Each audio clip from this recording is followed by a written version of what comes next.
Hyderabad electronic dealer association के सदर, Hyderabad business forum के तहसील सिटी के सीनियर नायब सदर सोहेल अहमद कुरैशी के साहबजादे नोमान कुरैशी की हैदराबाद के मकामी हाल में दावत वलीमा की तकरीब मुनक्किद हुई। वलीमे की तकरीब में MKM पाकिस्तान के zonal in charge Zafar Siddiqui,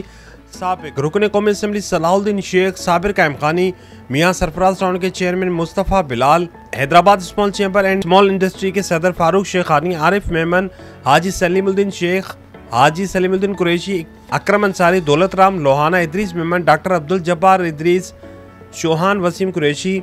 Hyderabad business forum के जनरल सेक्रेटरी फयाज खान ऐवान, तहसील सिटी के सदर जावेद इकबाल, राजू गुलाम रसूल, सनोबर आजम कुरैशी, अयूब राजपूत, काशिफ शेख, हैदराबाद चैम्बर के सरपरस्त आला इकबाल बेग, सदर अदिल सिद्दीकी, सीनियर नायब सदर नजीमुद्दीन कुरैशी, सलीम हुसैन बोहरा, कराम हाजी सलीम जावेद, मोहम्मद अली राजपूत, मोहम्मद तकी शेख, जावेद इकबाल, हाजी अयूब असलम, हाजी सलीम जावेद इकबाल, राजू तारिक शेख, जुल्फार अली चौहान, आबिद कादरी, आसिफ मेमन कुंचवाला, फारूक देसवाली, असलम देसवाली, मलिक राशिद अवान, बाबा अली रजा जैदी, जी सभी शेख, अजीज व कारब मौजूदीन शहर की बड़ी तादाद ने शिरकत की।